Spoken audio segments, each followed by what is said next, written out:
गणानां त्वा गणपतिगुं हवामहे कविं कवीनाम् उपमश्रवस्तमम् ज्येष्ठराजं ब्रह्मणां ब्रह्मणस्पत आनशृण्वन् नोतिभिः सीदसादनम् प्रणो देवी सरस्वती वाजेभिर्वाजिनीवती दीनामभित्रयवतु गणेशाय नमः सरस्वत्यै नमः श्रीगुरुभ्यो नमः हरिः ओम् जातवेदसे सुनवामसो ममराति यतो निदहाति वेदः स नः पर्षदति दुर्गाणि विश्वा नावेव सिन्धुम् दुरितात्यग्निः ताम् अग्निवर्णाम् तपसा ज्वलन्तीम् वैरोचनीम् कर्मफलेषु जुष्टाम् दुर्गाम् देवीगुं शरणमहम् प्रपद्ये सुतरसि तरसे नमः अग्ने त्वम् पारयानव्यो अस्मान् स्वस्तिभिरति दुर्गाणि विश्वा पूश्च पृथ्वी बहुला न उर्वी भवातोकायतनयाय शय्योः विश्वानि नो दुर्गः जातवेदः सिन्धुन्न नावा दुरिताधिपर्षि अग्ने अत्रिवन्मनसा गृणानो अस्माकम् बोध्यविदातनूना पृतनाजितगुं सहमानमुग्रमग्निगुं हुवेम परमात् सदस्तात् स नः पर्षदति दुर्गाणि विश्वा क्षामद्देवो अतिदुरितात्यग्निः प्रत्नोषिकमीड्यो अध्वरेषु सनाच्च होता नव्यश्च सत्सि स्वाञ्च आग्ने तनुवम् पिप्रयस्वास्मभ्यम् च सौभगमायजस्व गोभिर्जुष्टमयुजो निषिक्तम् तवेन्द्र विष्णोरनुसञ्चरेम नाकस्य पृष्ठमभिसंवसानो वैष्णवीम् लोकैहमादयन्ताम् कात्यायनाय विद्महे कन्याकुमारी धीमहि तन्नो दुर्गिः प्रचोदयात् ॐ साईश्वराय विद्महे सत्यदेवाय धीमहि तन्नः सर्वप्रचोदयात् ॐ शान्ति शान्ति शान्ति।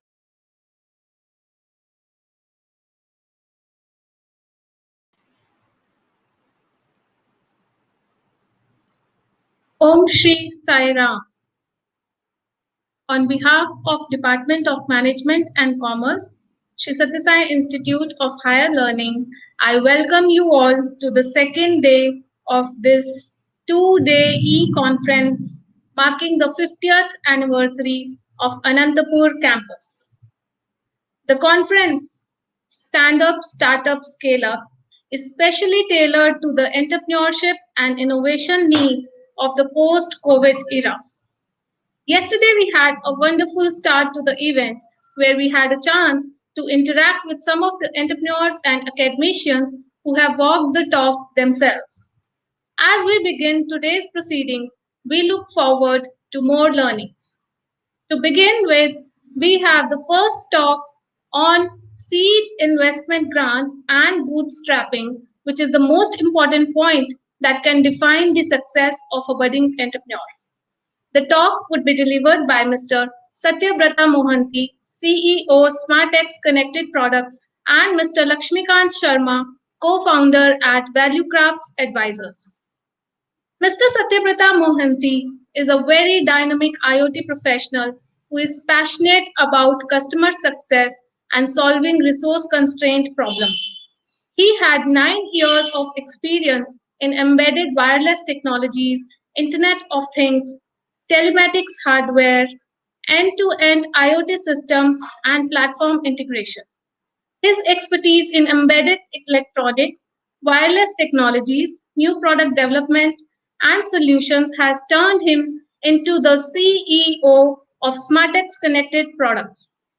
His core competence lies in IoT ideation, conceptualization, product development, technical requirement analysis, and wireless technology solution. Along with his demanding duties at SmartX, he is also serving as Associate Vice President at Insemi Tech Solutions Private Limited. Before this, Mr. Mohanty has served as engineering consultant at Redeem Systems Private Limited, Bangalore, and as system architect at both SmartX Connected Products Private Limited and Heterogeneous Communications Technologies Private Limited. Before turning into a system architect, Mr. Mohanty has also served as a lecturer in physics at Centurion University, Orissa. I'm proud to say that he did his MTech in Applied Optics from Sri Sathya Sai Institute of Higher Learning, Andhra Pradesh, India, and won a gold medal in his MSc. He has also received DST Inspire Junior Research Fellowship from the Government of India. Mr. Mohanty, even today, continues to assist his juniors at Sri Sathya Sai Institute of Higher Learning and continues to grow and inspire them. Joining Mr. Mohanty today is Mr. Lakshmikant Sharma, who is a co-founder of ValueCrafts Advisor. Mr. Sharma completed his master's in economics and MBA in finance from Sri Sathya Sai Institute of Higher Learning and joined Tata Capital thereafter in their investment banking team. He spent over 3 years working and understanding the nuances of M&A and PE transactions. Having successfully closed a couple of transactions, he then moved out to join Transworld M&A Advisors, which is a US-based M&A advisory firm focusing on India-US corridor. In 2019, he ventured into starting up his own startup, Value Crafts Advisors, to provide a low-cost deal execution support services to the startups, boutique investment banks, fund houses, and so on. So far, he has been successful in providing services to many startups across the sectors, understanding their business model and supporting them with all the requirements, impactful pitch decks, financial models, projections, business plans, valuations, and so on. On behalf of Department of Management and Commerce, I take the pleasure of welcoming our proud alumni and request you to deliver your talk. Welcome, sir.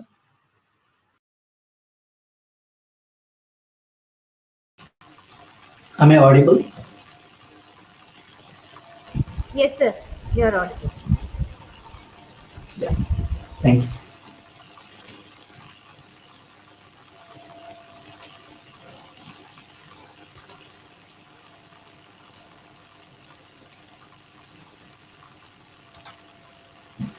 Sairam, everybody, and welcome to this international conference on entrepreneurship. Today is Teachers' Day. Again, my Sairam and Pranam to all my teachers for their support and for their guidance and mentorship. Probably I have reached where I have reached. And my congratulations to our institute for celebrating Golden Jubilee in Anantapur campus. Loving Sairam to all and one and all. Offering my humble pranams at Swami's Lotus Feet, I would like to start talking. As the topic has been given to us, it's all about seed investment or generating fund for the startups or for the founder who are pretty much new to the idea of creating a company. You can see I have put 4 logos. Those are the companies I'm associated with on daily basis on the technical aspects because I'm typically a technical person rather than a business or a managerial person.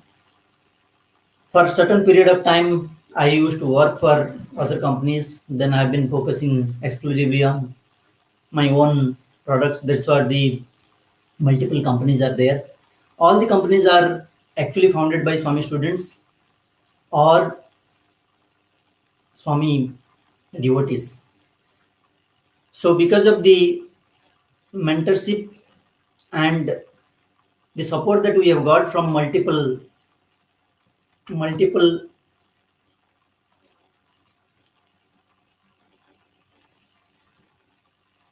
okay, sorry,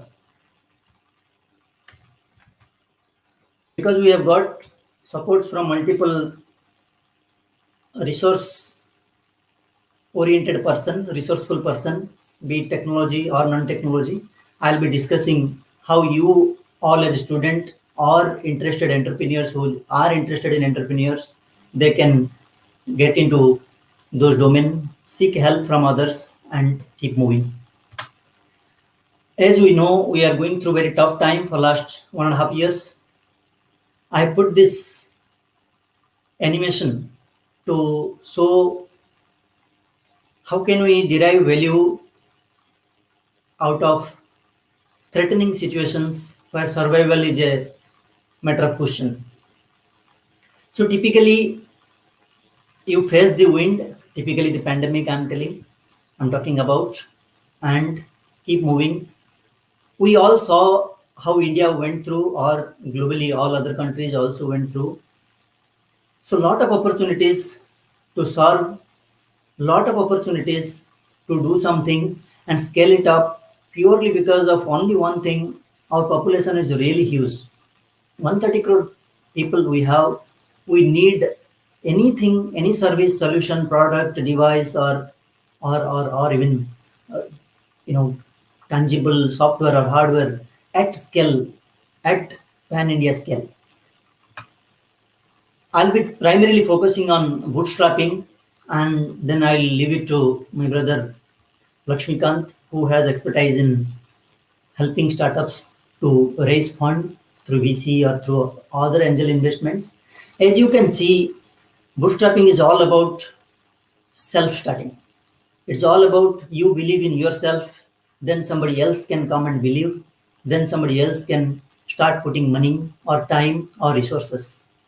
So primarily, when the bootstrapping, why do we need to do bootstrapping? Because we have to do. There is no other way. There is until unless from day one, I have yet at least I have not seen anybody who from the day one has got funding.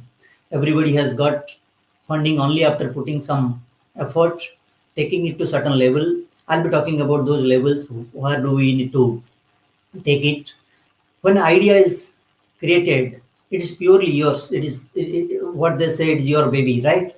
So you conceptualize that with your own money, you take it to next level with your own effort, and primarily that money comes from friends and family or your own savings, or you do a daytime job and then work on your idea on your other times, or it could be loan taken using your own wealth, mortgage, or some sort of loan arrangement system. Why do we need to do bootstrapping? Or while doing bootstrapping, we need to really focus on a lot of constraints, both at resource, human resource, technical resource, because we might not know everything about all the operational aspects of a company building. It's definitely risky. If you lose, you lose. As simple as that. All your money, all your effort, time goes. Only thing remains is experience. Probably you can capitalize that experience later part of your life. So these are the stages, starting from seed funding, then you go to angel funding. On multiple series of fundings are there, A, B, C, D, as and when you can go even public. The whole concept of bootstrapping is all about believing in your own idea and trusting that yes, this idea has potential to make money, serve people at large, serve the society. At essence of the concept of your ideation to conceptualization to productization, ultimately serving the larger audience and get paid for it. When we do bootstrapping, these are following points I would like to highlight, and those points are primarily based on my experience. I could be wrong, I could be right. I have had very tough time, very struggling period. Thanks, Swami, and thanks our community and many seniors. They have really helped me a lot on multiple aspects. So reach out to people with your idea, brainstorm with them, seek some style, seek some time or meeting with them either in person or online, and typically gather the information, go for a product market fit. And while you do product market fit, focus your core strength, what you are good at, what you can deliver through this idea, and rest of the things try to purchase it out or rather buy it out. So when you take a buy versus build decision, primarily focus on your core competency while outsourcing everything else, because we know we cannot build end to end.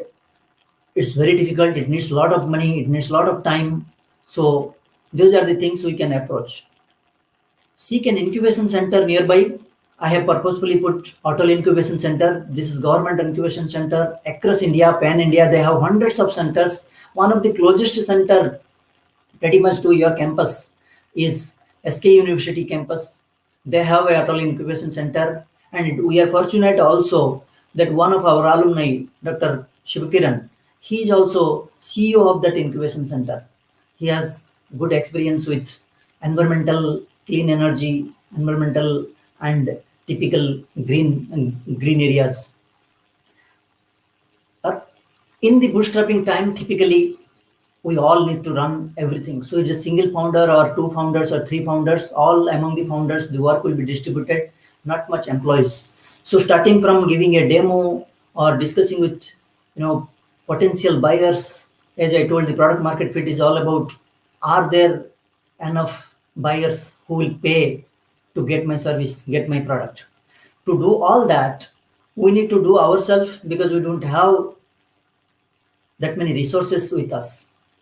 Focus on the product, focus on the solution that you are building, rather fancy advertisements, fancy kind of showing off in the public. That can happen only when money comes, or that can happen even with money comes. That need not be happening. Until unless there is a genuine need, we don't need to advertise so much. That's again my personal view. I have seen founders keep posting in multiple platforms and then losing track of it. I would personally suggest everybody to use professional network rather than using other social networks. That professional network can help you grow and learn and see what all competitors are there, what all products innovations are happening, what all solutions others are building, and we can definitely focus on our area. We can know who all are there existing. So the networking, just for example, I have put LinkedIn. There are something called scientific relationship. That's a great platform, professional platform. The multiple platforms are there. Angel network platforms are there where entrepreneurs can be part of. There is Y Combinator. There is the Entrepreneurs First EF, we call it. There is Founders Institute. There are multiple professional groups are there. Professional clubs are there where entrepreneurs can come and talk and discuss and debate and then brainstorm without revealing much about the core idea. Then, as I told you, keep working on the business plan. Primarily, that part will be discussed by Lakshmikant. That how do you frame your business plan and take it to an investor? Because now you are on your own money. Once your own money, you can develop something. Probably early customers, some customers you will get it. free customers or paid customers. If it is paid customers, is wonderful, and then we'll proceed towards the funding round. Once the funding comes, I have myself seen very closely. I have seen a couple of investors putting money into a couple of companies, and founders really are very happy about getting money. And only after getting money, they forget about the core, and then they go out of the way, and then they get derailed. So that's something, how to handle success, because handling success is as important as handling failure. So that's something I would suggest, because money will come if your idea is good. Money will definitely come if the product is good and there is a product market fit. And one of my most, of course, being from Chennai, very closely observing the Zoho ecosystem. From Zoho, people are going out and building companies, successful companies. So Freshworks is a company which is out of Zoho, and they have now recently filed IPO. So Zoho, like company, what Mr. Sridhar Vembu has built, it has taken 20 plus years. He and his sister and his brother, both all of them are probably from IIT, and they have built beautiful ecosystem. They have taken middle tier 2, tier 3 city students and engineers, and then they have converted into professional engineers delivering products. They have 40 and odd products. I'm a Zoho, I myself is a Zoho user for our all project tracking and other email and other things. So I know it's a very well established company. And just to give you one impression, Microsoft wanted to acquire Zoho one point of time, and they humbly denied. That's a great thing to have it, and all from somewhere from Tenkasi, somewhere from Madurai. Of course, they have an headquarter in Chennai. It takes time, long time, and probably 20 years or 25 years plus. I'll directly now go what all opportunities are there for our students and for us. Among this list that I have mentioned, I myself have got some funding from multiple funding, say Prism funding I have got, which is a DSR funding. I've got Nidhi Proyas, which is again a DST funding. So those funding agencies are already there. All that you need to do is reach out to them, write the proposal. Yesterday, our Dr. Renushwarap Madam was giving talk. She is pretty much driving from the DBT, Department of Biotechnology. The BIRAC is really funding a lot, and I'm pretty sure our institute, Professor Sai Satish, Professor Muthu Kumar, and they have already got funding and got some benefit out of the BIRAC or the BIRAC related things for biomedical instrumentation and all. So these are the funding schemes available. There are few more might be there I would have missed, but primarily I have targeted as much as possible. And Startup India, Stand Up India, that fund also is available. We can take it. Of course, there are a couple of things are coming through loan. If you are focusing on education sector or knowledge transfer sector, then we can focus on NHDC. NHDC is really giving very soft loan at very lower interest. People can take it. I know companies have taken it. I have interacted with them. If we do something on educational sector, then they will be able to give some loan. There is something called innovation voucher. It is especially for Tamil Nadu entrepreneurs, but I'm pretty sure Kerala has a Kerala startup mission. Karnataka has a K-Start. Then Odisha also has a startup mission. Every country, every state also have their own state level funding for entrepreneurs. The funding might not be, might be only 2 lakhs or 5 lakhs or up to 10 lakhs, but that's good amount of money to start with, especially in India, to convert your idea into product. Similarly, there is a department, MHRD is also giving something called RUSA, Rashtriya Uchatar Shikha Abhiyan, RUSA 2.0, the new version, latest version.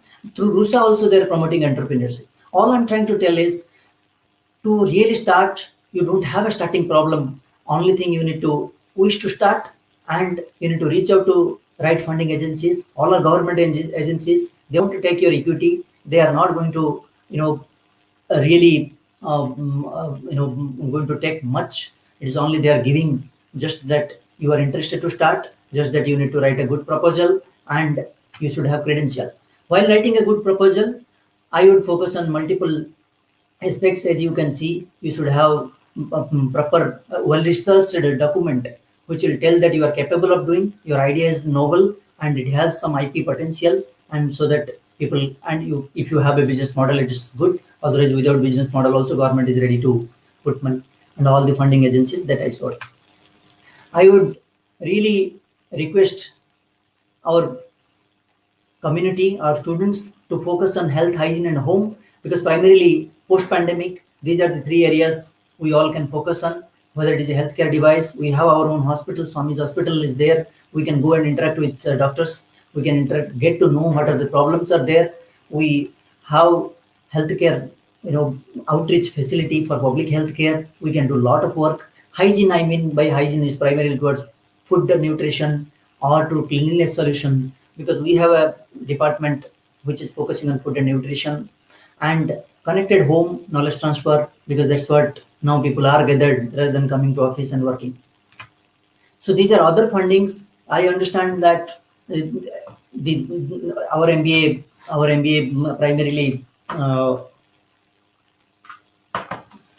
primarily we have, of course, we have MBA for boys, and primarily we also have this campus is women's campus, and these are the funding options available.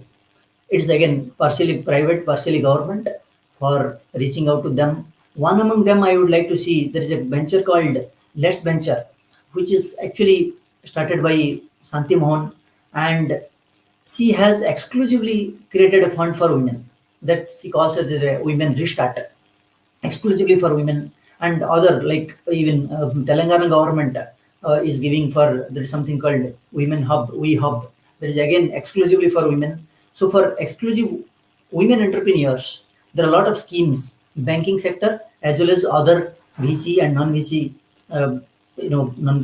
non-banking financial sector. Fund is available. If you have a good idea, you should explore the links that I have given here.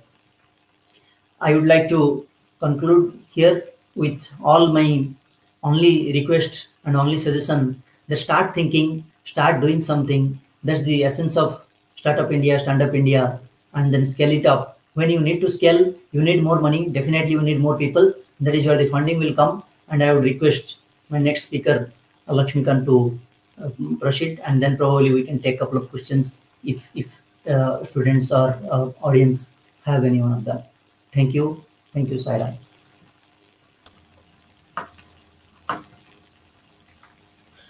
Thank you, brother Satyabrata. Just a quick audio check. Am I audible? Loud and Yes. Yes. Okay. Yes. Okay. So, first of all, my humble obeisance to our revered founder chancellor, Bhagwan Sri Sathya Sai Baba. And today, on this occasion of Teachers' Day, at the outset, I would like to express my sincere gratitude to all our teachers and faculty members at the Institute who have sacrificed a lot of things in their life to mold the lives of many, many students, thousands of students who have passed out of the university. Dear brothers, sisters, loving Sairam, and a very good morning to all of you. As an extension to what my colleague Satyabrata was just talking and presenting here about the seed funding and ways of bootstrapping, and how a founder or an entrepreneur should think about scaling the business, right? Increasing, expanding. I just want to substantiate some of those points and expand it further. Allow me to present my screen here.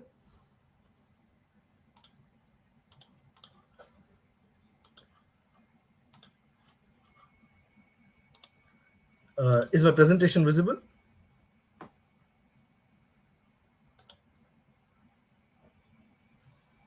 Yes, sir. It's visible.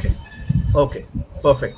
So the topic that I've chosen is Smart Up to Startup, with a tagline, The Glorified World of Heading. Now, to decipher what the heading and the tagline means, I would leave it to all the audience. By the end of the presentation, I would leave it to you to judge and decipher this topic. Now, since yesterday, you all have been hearing about the thriving world of startup ecosystem in India. Just bringing some more quick facts for us to get more and more charged up and inspired about the startup ecosystem in India. So currently, there are more than 38,000 active startups in India. And for over the last 6 years, between 2014 to 2020, about 3,436 startups have raised $70 billion in funding. Now, this is from different avenues, be it angel, VCs, private equity. in this year, post COVID, or I would say while the COVID is still going on, just in half of the year, 614 deals have taken place of fundraise, which has raised about $20.5 billion in India. Now that's a huge number to be achieved in just 6 to 8 months. At present in India, there are 50 plus unicorns. And as you all know, yesterday, Naveen sir and Madam Renu were also mentioning unicorns are companies which have a market valuation of $1 billion plus. As per Government of India's yesterday post, uh, in total, the startups in India have these unicorns in India are currently valued at $168 billion. That's more than the GDP of Qatar. Now, just giving you a broader scale and a broader picture of at what scale the startup ecosystem of India is thriving, right? And we all are part of that system. Many of us want to be part of that ecosystem. Many of us aspire to be part of that ecosystem.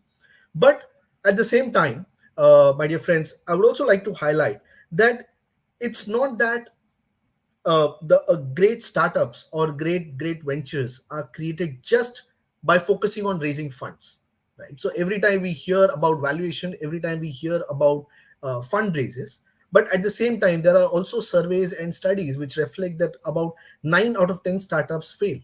Now there are many reasons for them to fail. It's not just fundraise, right? Fundraise being one of them, but there are many other reasons by which they fail. So the point here, which I would like to bring to all of you, and why to all of you, is because you guys are right now studying and are very soon would be budding entrepreneurs. So should the focus be only on fundraise?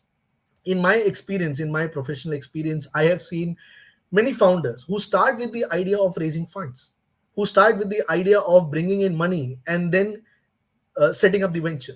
Now that's a bad start, because let the business make its own demands. Let your idea, let your product, let your service make its own demand, whether it really requires fund or not. Let me take you to the next slide. Here I have presented two logos, and I'm sure all of you are familiar with these two logos. They are talk of the town currently, and that's why I say stories of strength. So Zoho and Zerodha. Zoho started its journey 25 years back, currently employs 10,000, more than 10,000 people, currently valued more than $1 billion. The unique thing is it's a self-funded unicorn. Now let's come to Zerodha. They started their journey 11 years back, currently employ more than 1,100 people, valued more than $2 billion. Again, self-funded unicorn. So now here are the examples which say that even without raising funds, or even without aggressively thinking of raising different source of fund, can we make a successful venture? The answer is yes. Now here, I do not advocate that nobody should think about fundraising, right? But as I rightly said in the beginning, that let your business, let your idea, let your product, your service make a demand from you that yes, I need funds to be infused so that I can scale up, right? There are certain businesses which require constant infusion of funds so that you are able to garner a larger market share, so that you're able to expand and scale up quickly. But at the same time, there are businesses which are revenue generating, which are profit generating, and the profit needs to be pulled into the business to give a scale to the business, right? So the requirement of fund, or the idea of fundraise, comes from the business itself. Now, I had a client who came to me and said that, look, we want to raise $10 million, and we are going to do this, do that, things like that. When I looked at their business a little more closely, I asked the founder, do you really think the business requires $10 million? They said, yes, we require $10 million, and we have to achieve this kind of valuation, and this is the valuation which is going in the market, and things like that. I said, let's keep the market aside. Let's keep your competitors aside. You think about your business. You think about how you are, your product segments. You think about how you are planning to scale. Does that require funds to be brought from outside? Now, that was a notion which the founder was sitting with, that he needs to bring in $10 million to achieve a certain valuation number, and then to be able to scale up the business. I said, okay, let's do an exercise. Let's create a financial model. Let's create a detailed projection model, and let your cash flow tell us how much money does the business require. Now, when we did that exercise, The cash flow reflected that all that the founder required was, say, close to 5 crores over the next 2 years, and that would help the business generate enough cash flows to be able to do enough capex, hire more talents, hire more resources, do more fund deployment, and be able to scale up. Now, after having done this exercise, that notion of that founder was broken, and he said, "Oh, so my business can really generate so much money. I did not know this." Now, this is the point which I would like to bring your attention to, that as budding entrepreneurs, right? Think from the point of view of an entrepreneur. Think from the point of view of an investor. Don't think from the point of view of a founder. Now, why I use this term founder here is that it's a trend, it's a frenzy that everybody wants to become founder, right? But it's a different thing to become founder, and it's a different thing to become entrepreneur. Like what Swami says, an entrepreneur thinks of long term, an entrepreneur thinks of self sustainability, right? That is what all of us should be focusing upon. And probably that is what the founders of Zoho, Mr. Sridhar Vembu, and founder of Zerodha, Mr. Kamath, did when they started way back. Now, in their journey, it was not a very smooth journey. They also faced a lot of ups and downs. The whole dot-com bubble, the whole financial crisis had affected both the ventures. And there were moments where people approached them and said, "Let me put in money, let me acquire your business." But they stuck to their vision plan. They stuck to their conviction that the idea is good, the product is good, the market is huge, and we can make it big in the market. And today we see that they are self-funded unicorns in our own country. It's our own. It's a product from our own land, right? So we should also be inspired by examples like this and keep a larger perspective, keep a larger vision when we are thinking of setting up a venture or setting up a business.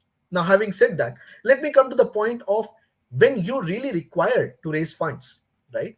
What are the different sources of raising funds, right? So there are various avenues from where you can pull in funds, starting from friends and family. Very important avenue.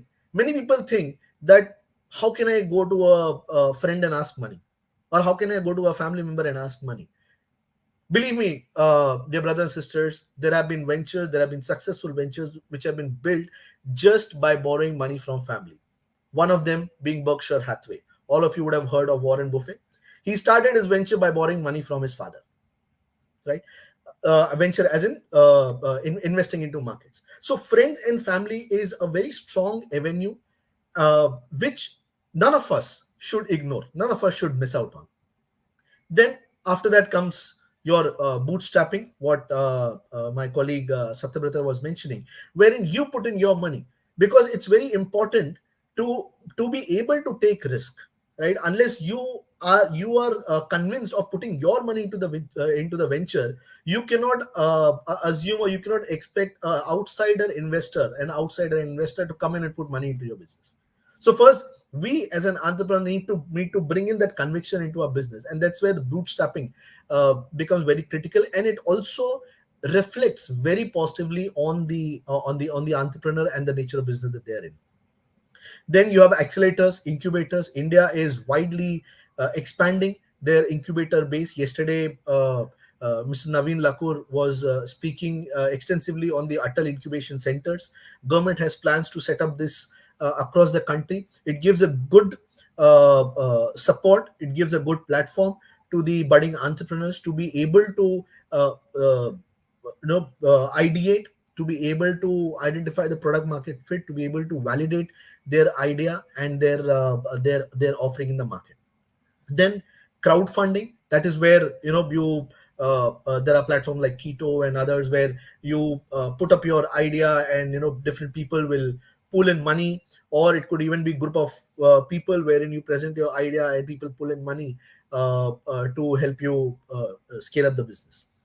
Then comes angel investing. This is after you have achieved a scale, or after you have at least started booking revenue, after you have a certain traction, after you have certain number of active users, active paying customers, is where you should think of approaching an angel investor, because then there is something for you to not just talk about but also to showcase on paper. Then there are options of venture debt, wherein you don't have to part with the equity in your business. You take it as a loan. uh, and your business is generating cash flows which are enough to service the debt, and after you have achieved a scale, you'll be in a position to repay back the venture debt. Then comes the venture capital, where you part with equity. You bring in VCs, they come on your board, they sit and look at the business very closely with you. They allow you to run your business, but at the same time, they are also part of decision making process, sitting at the board of the business.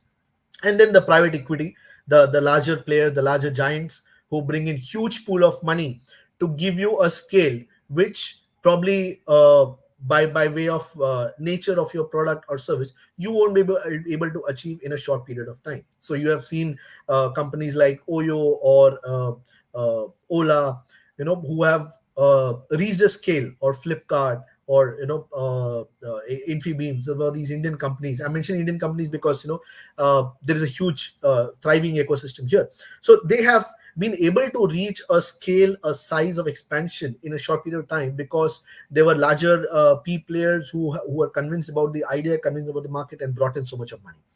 Right. So these are the different sources of funds, and then there are different stages at which these monies come in. One is your pre-seed stage, then your seed stage, the bridge stage, the growth stage, and then the late stage, that is your later expansion stage.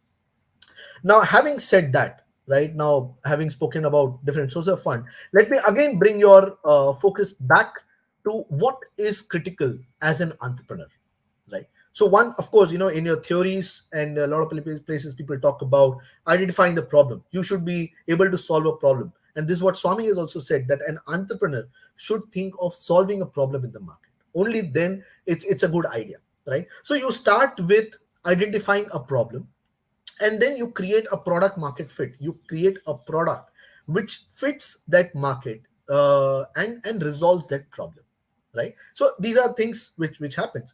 After that comes market validation, which is a very important and critical point here. Why market validation? Is because any idea, any business needs to have customers who are ready to pay for it.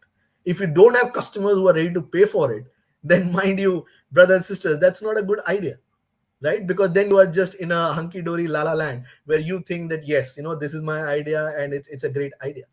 But you should be able to sell your idea, and there should be active customers in the market who are ready to pay for that product or service. And that's where market validation becomes very, very critical. Now, this is something which is important for us as an entrepreneur, even before we start talking about our idea outside. So let me share my own example before getting into my own venture, and before leaving the previous firm where I was working. I had another idea, and it was into home delivery of fuel, right, petrol and diesel. Now I thought that was an idea which there is a huge market, and this I'm talking about way back in 3-4 years back. Today you see that there are a lot of startups in this segment. One has recently been acquired, the other two have recently raised funds. So when I was working on this idea, right, I used to actually go and meet the bus contractors at schools, at colleges. I used to meet the truck contractors. I used to meet the lorry contractors in different companies, right? Because they are the people who are guzzlers. They drink a lot of diesel, right? So if I have to sell my service, they are going to be the customer. So I used to go to them, speak to them, and understand from them whether they require this service or not, whether there is a need for this service or not, whether they're ready to pay a premium to what the price of diesel is, so that I can run my business, right? So this was required on ground to do this exercise, to be able to achieve the market validation. If I was just to come up with the idea, do some research online, sitting in my office, create a presentation, it will not fly, because I have not spoken to the customers who are actually going to pay for it. Of course, after that, there were some government regulations which are not in place. Government was still drafting regulatory and statutory requirements, and hence I did not pursue that venture later. But this is something which I myself experienced. I myself felt that, yes, this is something which every budding entrepreneur should try and do, and that is market validation. After that, you identify the efficiency that you bring into your operations. So operational efficiency becomes very, very critical. Yesterday, Mr. Naveen Lakur, when he was talking, he mentioned that a great idea with a bad execution is more dangerous, right? So your operational efficiency becomes important, but more important than that is the vision of scalability and sustainability. Is your idea, is your product or service, is it scalable or not, or is it just a 1 or 2 year of market experience, right? Unless it's a scalable model, it's not a great model, right? And as a good entrepreneur, you have to think about sustainability. You have to think about the long-term vision plan, because there are employees who are going to join your organization. Every employee who joins the organization, it is a responsibility of that entrepreneur to make sure that the life of that employee is also supported well and taken care by the organization, right? So that's where the long-term vision, the long-term sustainability plan has to be a prime focus for every budding entrepreneur. Then, hiring the right people, making the right team. After that, another most important thing is your ROI, return on investment, right? It's again a very critical and a very important point, which no budding entrepreneur should miss out upon. Because when you are coming up with an idea, when you are doing a market validation, when you're thinking of scaling up the business, you should also think about whether this is going to generate returns on the investment that I'm going to put in. If you think that the ROI is not getting generated or is not enough, then that business will never be sustainable or it will never be scalable. Hence, the question that we need to ask ourselves is whether it's worth pursuing that idea or not. Right? And in this process of thinking about scaling and thinking about return on investment, it is also important to keep at the back of mind the unit economics. Many of us, in the frenzy, in the speed, in the excitement, forget or overlook unit economics. But actually, unit economics is what tells you every rupee that you spend, how much is it earning back, whether it is earning back anything or not, and if it is earning, how much it is earning, and if it is not earning, in how much time do you foresee that it can start earning back that money. Because if that doesn't happen, then the business is not sustainable in long term, right? So uh, it's a broad perspective, a broad idea which I wanted to share across with all of you, because as you are currently studying and you must be looking at news, reading article, updating yourself with various things happening in the market, you will be thinking of ideas. But as you think of idea, think of these things also if you are seriously thinking of getting into entrepreneurship. Because believe me, brothers and sisters, entrepreneurship is not a job of one day. Entrepreneurship is something which has to get imbibed, because your ethics, your values, right, the way you function, the character of the organization, the character of the entrepreneur, everything comes into play. Hence, it's a much larger goal, it's a much larger picture, and all of us should nurture, and all of us should strive to achieve that. And our institute gives a beautiful atmosphere, gives a beautiful setup to be able to nurture entrepreneurship in ourselves. With this, I would be grateful to the institute for giving me this opportunity, and would be very happy if you have any questions. We'll be happy to, me and my colleague Satyavata will be very happy to address any questions that you have at this point. Thank you. Jai Sai Ram.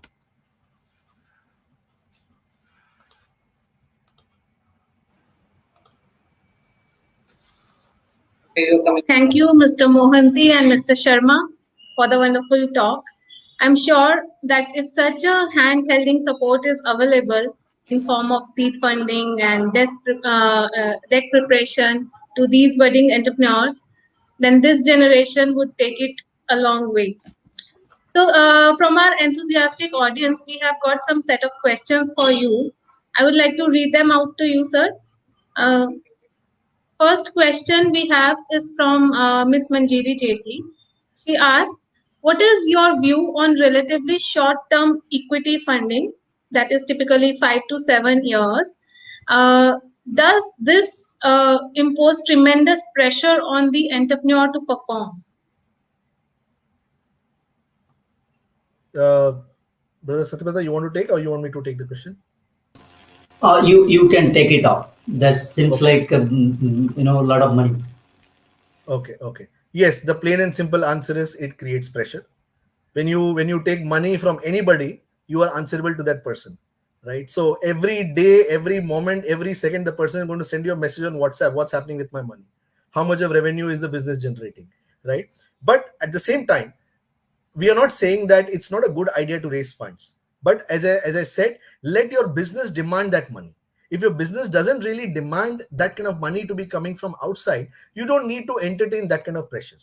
And mind you, dear brothers and sisters, that pressure is way of life, right? You do any business, you do any venture, there is going to be amount of pressure, and it is also good because that pressure will keep you on the foot, will keep driving you to achieve success every moment, every second. So don't be scared of bringing investors from outside and thinking that there'll be pressure.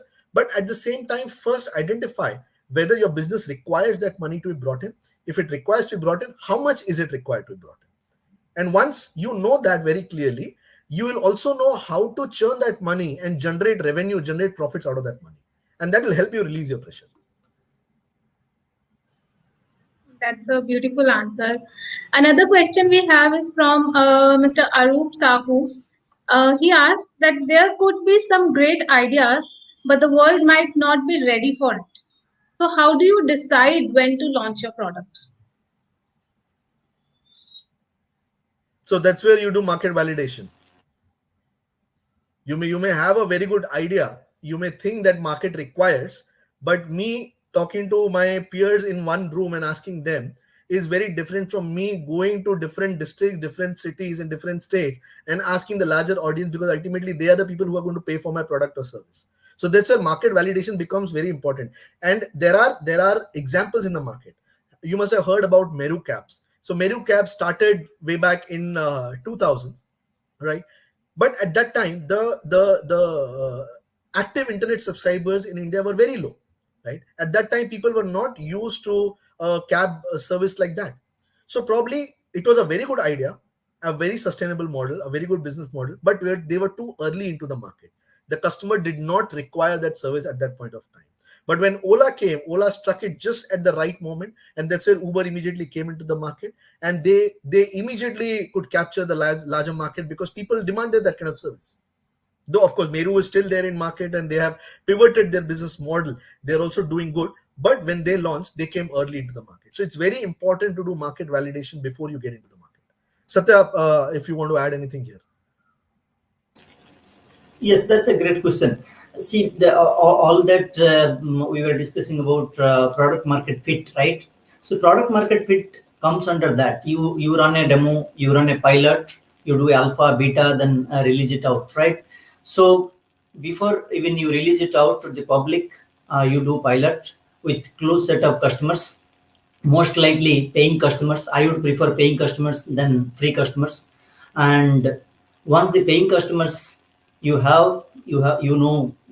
get feedback, then you can use their word of mouth, or they can even propagate, because they are early customers. Give them some discount, give them some more services, have them on board, and probably that is the way you can do. Or you bring a disruption the way Apple brings, right? Apple suddenly overnight tells, the CEO comes and tells, I'll not give you a 3.5 mm jack, and you have to live your life with that.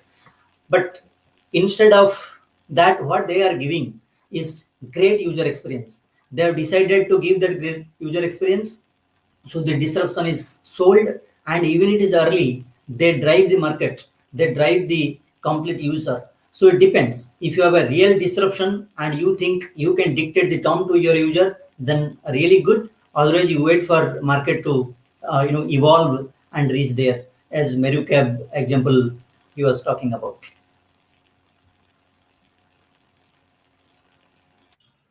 Thank you, sir, for that answer.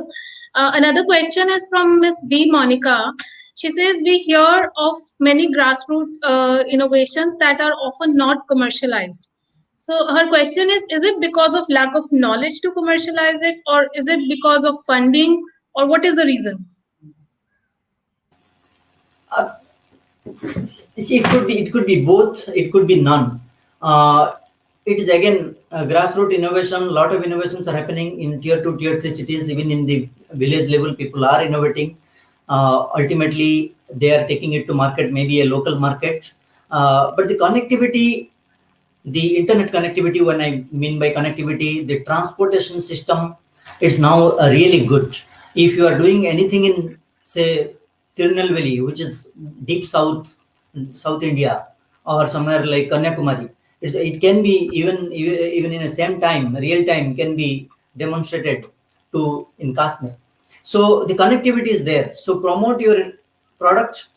I don't think there is a challenge. Then money part, as Lakshmikant was mentioning, when you have a product which can be sold, then the money will be automatically generating rather than depending on the investors. But of course, we need to depend on investors when we really want to pan India, go global, or bring a professional setup where you need the teams to be expansion for team and teams to be in place. So we need money. So money will be given to you only when you have business, and a lot of ways to raise money, but only when you have a product which people are ready to pay for it. Otherwise, it will be killed. It will be killed halfway through. It will be killed at any stage of the product development or at the market. You can get killed. And if you are continuously not innovating again, you can get killed. So grassroots level innovation, there is nothing like grassroots level innovation. Whether you are in city or you are in village, now the connectivity is there. So use the connectivity, use the both network. We have a pretty much a good highway system has been established. That's a great help. The ports are being connected. The internet connectivity, Geo has really kind of opened up everything. 4G has gone, now they're preparing for 5G. So I don't think there is any issue in promoting or getting killed just because we don't have money. Thank you, sir. So another question we have is from Sai Soham Mishra. He says, should we follow our passion or should we go with the trend or the market need while starting a startup? Passion. Because ultimately you have to live with that idea every day, every single second of your life. So if you're not passionate, if that idea doesn't drive you from within, then it's a game of every day, trying to generate some money so that you can pay for your expenses. But that's not a long term, that's not sustainable, and that's not the mindset of an entrepreneur. Okay, sir. Another question is from Saishri Srivastava. She says, sometimes acquiring fund does not pose as much as hindrance as repaying it. She says, what if the firm is not generating enough cash flows? What is the remedy for it? See the fund comes with either you raise fund by debt or equity. If it is debt, you need to repay back, and they will be behind your back to get it recovered by any means, by legal means, by illegal means, by any means.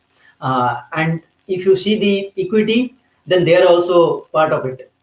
They're risking it, and every investor knows that if I'm putting money in 10 companies, 90% of the startups will fail and 90% of the money will go, but rest 10% of money can become 10x, can become 100x. So they also know.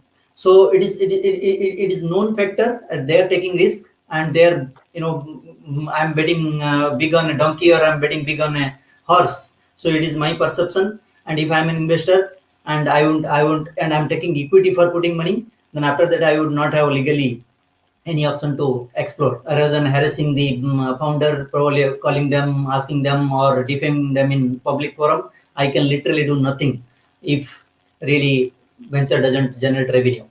Or even I have seen myself, a couple of investors are giving second chance to founders because founders have really worked hard and failed. They're giving third chance to founders. If you have taken money, one venture failed, that's perfectly fine. You worked hard, you came back, now you take yet another money, yet another round of funding. Go, let us do something. Either pivot or go try some new idea or do something. It again depends on the character of the founder, character of the entrepreneur. If investors are really happy, they will really help you out. Yes, and Absolutely, many sir. times, just to add to that, many times we have seen in the market live examples. Investors have put in money just by hearing or having that confidence in the entrepreneur. They may not even have understood the product or the service or the market that it is going to cater to. Because see, every individual, or I should say every investor, will not have same vision as the entrepreneur, right? So many a times investor base their confidence on the entrepreneur, on the passion that he presents, and put in money on that. So as Satyavata mentioned, that many times if the idea fails, it could be because of various reasons. It could be that you are too early into the market. It could be because there's something that you missed out. It could be due to some operational inefficiency. The investors do not back out from backing the entrepreneur, even if there is another idea. But at the same time, go back to drawing board first and let your business demand money from you. Don't think about going to raise funds and then starting the business. Okay. So very similar to what you said. There is one last question we will take because there are a lot of questions coming up. So this is from Sai Sudarshan Balaji. He is saying, "Oh, when do you feel is the right time to raise equity?" There is no right time, brother. Very, very crystal clear answer here. It is not about feelings. It is about business demanding money to be brought into the business, right? So when you are in the process, and every business has different requirement, right? Now if today, when we look at Zeroda, okay, and they have, without raising any funds, in the last 11 years they have been able to become a unicorn. Does it mean that the business didn't require money at all, or does it mean that business required money but they felt that no, I should not raise up money? No, it's not like that. They went building the business brick by brick, setting up one segments, hiring people, hiring resources, selling the product into the market. So it's all about your everyday strategy. Every day you are thinking about how to expand this business. In that process, you will reach a point where you will feel that, okay, you know what, my business can generate money, I can be profitable, I am green at the bottom of my PNL. But if I want to scale this up and take it pan India, I require so much money to be brought in. And that's where, that probably is the right time for you to go to an investor and say, look, I have built this is my market validation. There are customers who are paying for my product, my service. They're liking my product. I have active subscriber, active user base on my platform. But now I want to scale this up. And hence, I require money to be raised. So that's the only right time where you can actually say that you need to raise money. Otherwise, you cannot determine when would be the right time. Okay. Thank you, sir. Sir, if we still have time, can we take some more questions? Yes, please, please. I mean, we are very glad that people are asking so many questions. It's really interesting. Yes, sir. Next question is from Nachu Prudvi. So the question is, which is more important for an entrepreneur, risk taking or financial support? Sadhya, you want to start? Yes. Can you please repeat it again? What is important, risk taking versus Or financial support? What is important for an entrepreneur, risk taking or financial support? Oh, both are important actually. At first, risk taking, you need to take risk.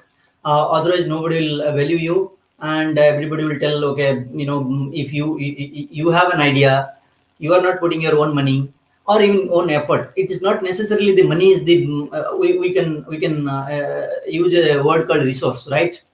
If you are putting your own effort and then generating the revenue or taking it to some level, then somebody will come for money. So if you fail, that's the risk. So to be very brief, risk taking is the most important thing to start it up. Only when you start it up and then money comes into picture. I have seen people who have a lot of money in their bank. They keep telling over the years, we want to start, and they keep procrastinating. We'll start next year, we'll start next year, we'll start, and then never start.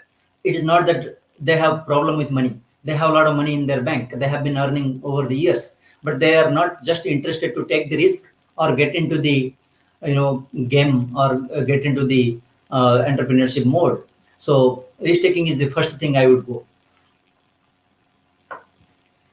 Yes, sir. Thank you for that. Another question we have is from Sai Sudha, and she asks, "What what are the key points to be kept in mind if you are planning to start a business in a FMCG industry? So I'll take this question because I have worked with some founders in their journey of raising funds who have been in FMCG. Now FMCG, as you all know, it's a very competitive industry. Not that any other industry is less competitive, but at the same time there are micro markets, there are regional markets, right? There are national markets, there are international markets for an FMCG product, right? Now when you say FMCG, it includes a lot of products. It's a huge gamut of products which come into picture, and also there are different segments of offering an FMCG product. Are you offering it B2B? Are you offering it D2C? Are you offering it B2C? Now there are different models of products that have come into picture, or you're offering straight from wholesaler to the retailer, or wholesaler to the end consumer. So it's very important first to identify the product that you are getting into. Now whether it's a new product, innovative product, or it's a product which has already been there in the market but you want to capture another market or another geography, or take it to a different set of customer segment, then whether that product really has a demand. Now for example, if you go to Ladakh, where apricots grow on tree in every village, in every neighborhood, over there you go and sell a tin can of apricots, nobody's going to buy, because they'll say, boss, I'll pluck it from the tree and eat it fresh. But in Mumbai, where apricot doesn't grow, we go to buy a tin can because I get apricots here. So it's very important to figure out what product you are selling and where you want to sell, whether there is a customer who wants to buy this product or not. Otherwise that's going to be a failure, right? But having said that, FMCG is a very thriving industry, but lot of research, lot of market validation should go in prior to getting into the business. Thank you so much, sir, for taking time out on a Sunday and sharing your experiences with us. Now we would like to bring this session to a close. We still have some questions coming in, so we will mail those questions to you for the want of time. And now I would like to move on to the next session. Thank Thank you. you Thank very you, much. Sairam. And Thank would you. like to congratulate the institute for having this conference. It's a long way to go, and all of us would be happy to be part of this journey and help entrepreneurship and innovation develop in our institute. Thank you so much for giving this opportunity, Sairam. Thank you, sir. Thank you, sir. Thank you, Sairam.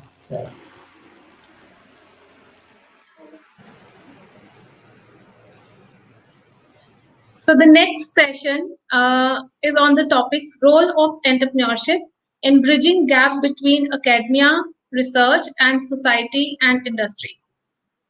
Who can address this topic better than Dr. Jagannath Pawan, who is an award-winning business economist specializing in interdisciplinary entrepreneurship and strategy research. He is currently working as an associate professor at the Southampton Business School, where he also serves as deputy director for impact and collaboration at the ESRC South Coast Doctoral Training Partnership.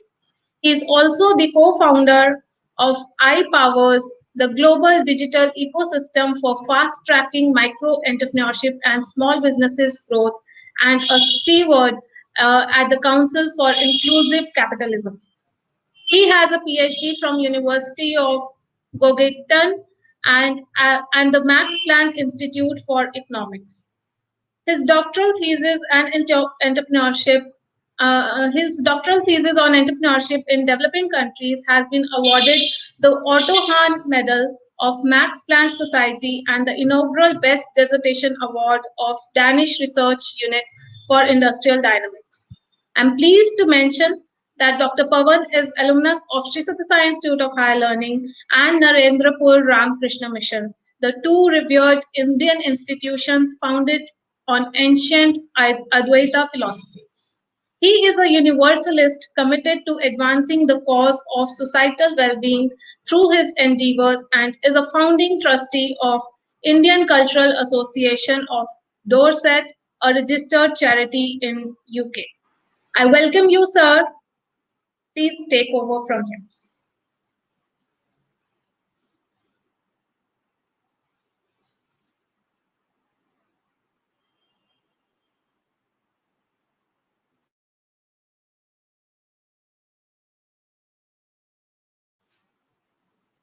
Sir, you will have to unmute yourself.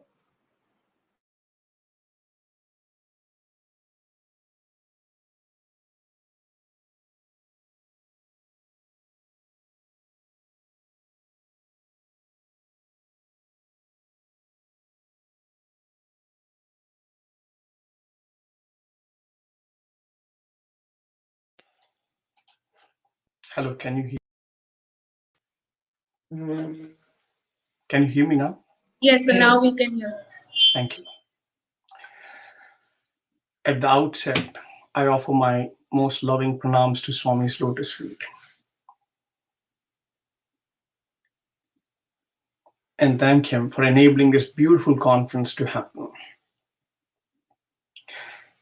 And I thank you all, the Department of Management at our university, for inviting me to be a part of this wonderful event.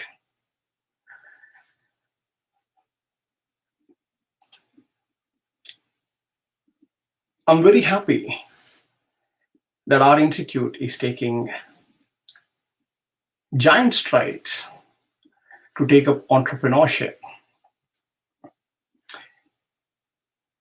as a force that can do good to society, as a force that can open new opportunities for our students. And this conference in particular, by showcasing how individuals can stand up, stand up, and scale up, can do remarkable things. I'm very happy to share my slides, and I once again thank you for giving me this opportunity to come along.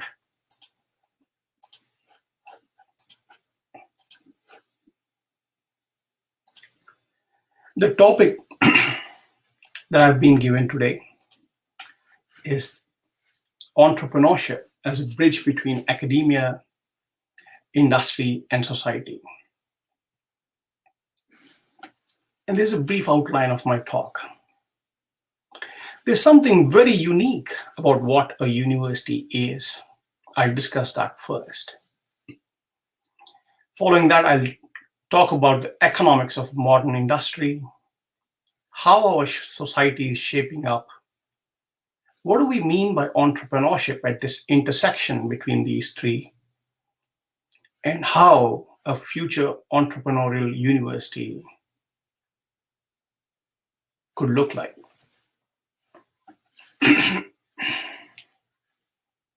At the outset, when we look at a university, the fundamental contribution that a university makes is that it disseminates knowledge to the next generation. It provides an environment wherein young, fertile minds and young, fertile intellects can experiment and expand. The university offers significant scope for learning by doing, of experimenting when we are within the walls of the university, because there's not much to lose, but we can take chances, we can take risks. This is what a university offers for students. At the same time, the university fosters creation of new knowledge. Faculty members are often scientists, innovators, and most of them are rooted in good intent. They want to understand, they want to advance the understanding about the world and also do good to it. And a beautiful thing about a university is that it offers a great scope for intergenerational and multicultural collaboration. This is indeed a unique entity. Not only that, we have several breakthrough innovations that have come from the university environments. I'll just talk about one that has come from Southampton. My colleague, Professor Sir David Pine, has been one of the inventors of the optical fiber on which broadband runs around the world. And his pioneering work has enabled a lot of internet to flow seamlessly across countries. The second aspect of this talk is a modern industry. And I'd like to spend a few minutes on this. Modern industry has created new possibilities. It has raised the standards of living all over the world, the great comforts, materialistic comforts that industry has given to the world. And typically, innovation and dynamism are at the heart of it. They shape these modern industries. If firms don't innovate, if they don't dynamically create new things, they're probably going to lose the game. That's how industries are. There's a lot of disruption. As Schumpeter said, there's creative destruction. So there are waves of new entrepreneurs and innovators coming and destroying what was there before to kind of give rise to new innovations and new entrepreneurial initiatives that redefine how our society and economy move forward.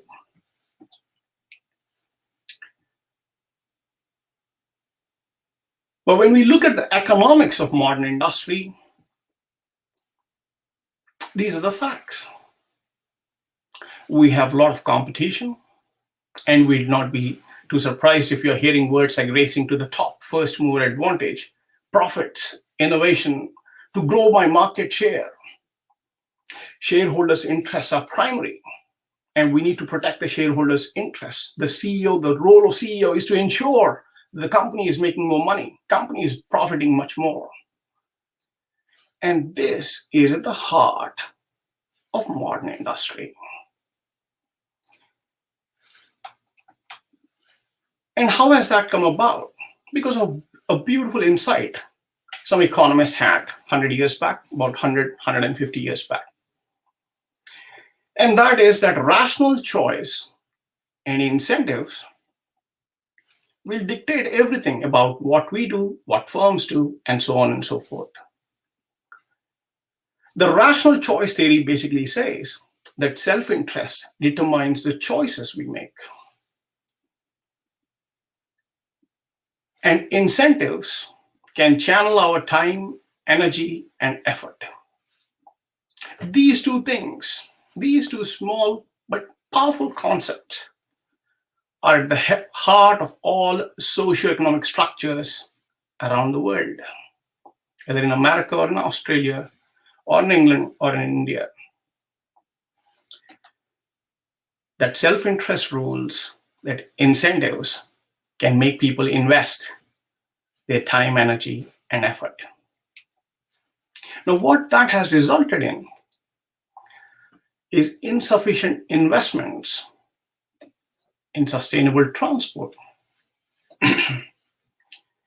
We have had automobile industry for more than 100 years, but until a startup came and said, I'm going to produce a car that can go for 300 miles just based on electricity, nobody took electric cars seriously. The entire automobile industry continued to flourish on fossil fuels like diesel, petroleum, and so on and so forth. The question is, why did they not innovate before a startup came and said it wants to make a dramatic difference to how the world works? The same economics of modern industry mean that solar panels are very expensive even today. The technology is not developed sufficiently. Most panels have about 20% efficiency rate. And the question is, why don't we have greater advances when there's so much money in the world? It's for the simple reason. Companies are not incentivized enough to invest in technologies that are broadly good for society. Now, if we look at our own situation right now where there's a pandemic brewing all over the world, who is the greatest beneficiary of this pandemic? Ironically, the pharmaceutical industry. The industry that's going to cure it is the one that is most benefiting from it. These are some things for us to think seriously about. We need to ponder as to how incentives have become so misaligned that by doing harm in the world, by not doing good in the world, there are entities that can flourish. And most investments are related to financial returns. They're not necessarily related to societal value creation. So if I come with an idea and somebody else comes with an idea, and if I say, this is 100x I give you, then more likely that I'll get the money than somebody who says, look, this is going to make the world 100 times better, or like 10 times better, or 2 times better. There's a prioritization of financial returns over societal value creation. And this is what we see as soon as the pandemic set in. Large, big companies started laying off people ruthlessly. British Airways laid off its staff, and it, as this article says, it shook the confidence in the UK job protection program. We have the American president calling out on Amazon to pay taxes because Amazon, the richest company in the world, does not pay any taxes in most countries around the world. And then we have pharmaceutical industry that is continuously prioritizing medicines that can help the rich but not the poor, because they'd get more returns when they treat the rich man's diseases. Now, why am I talking about all this? We even have National Geographic saying that COVID-19 will harm environment, because even though there are lockdowns very stealthily, there are companies that are advancing their pollution and other agendas. They're advancing their agendas that can cause tremendous amount of pollution. But this is happening all over. Well, why am I talking about all this? Because at the heart of all this is our society. And what is our society about? And how does it look? Where are we now? The richest 1% in the world have more than double the wealth of 6.9 billion people on the planet. The world's 2,000 odd billionaires have more wealth than 4.6 billion people here. I'm not complaining against them, but I'm saying these are the facts. The 3 richest Americans hold more wealth than the bottom 50% of the country, which is about 160 million people. Why does all this matter? Because there are societal grand challenges. We want a world where there's no poverty, where there's no hunger, where there's good health for everyone, where there's quality education, gender equality, clean water, renewable energy, and so on and so forth.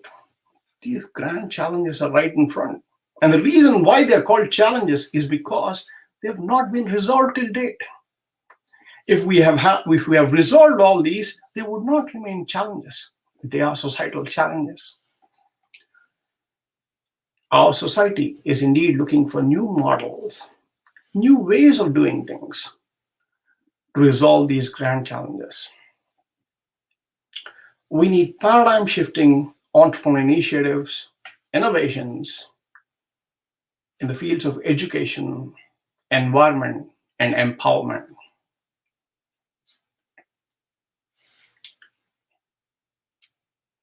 Because if we don't have those innovative initiatives, the challenges will simply remain challenges. Now, entrepreneurship at the intersection of academia, industry and society. What is so special about it?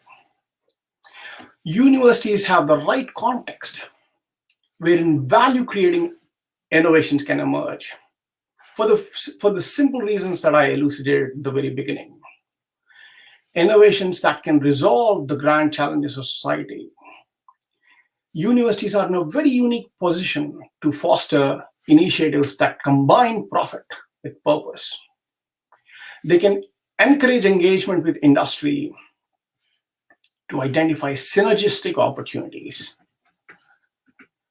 that are very closely aligned with the values that a university would typically carry. One of freedom of thought, one of doing good to the world around. The entrepreneurial university provides a cushion wherein new ideas can be experimented. It does not punish failure. There's very little to lose when you take risk as a student. And the university can allow that to happen. It creates the right ecosystem that can accelerate innovation and entrepreneurship that can benefit the world. And it offers opportunities not just to students or to staff, but to both to take their innovations and entrepreneurial initiatives forward. And in the process, what an entrepreneurial university can do is that it can be instrumental in democratizing entrepreneurship. So that entrepreneurship doesn't remain in the hands of few people, but it is more broadly understood and taken to by a large number of people who can benefit by creating value on the face of this earth. I'll quickly give you an example of an accelerator we have at Southampton University. I've just taken some pictures from our Future Worlds, which is an on-campus accelerator.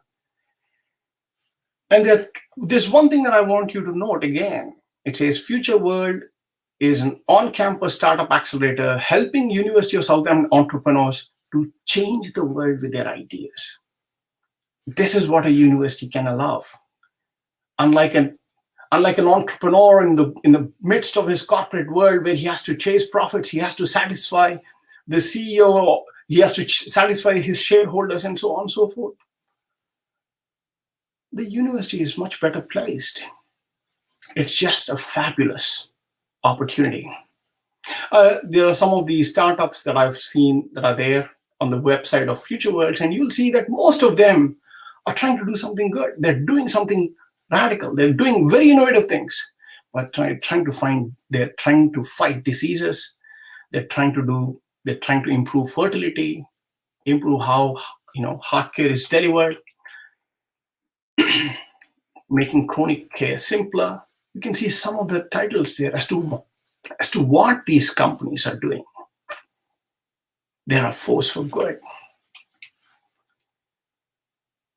And they are a force for good, not just at Southampton, but all major universities across the world are taking up to entrepreneurship and innovation to effect a change in the world, to address the issues that our society is facing.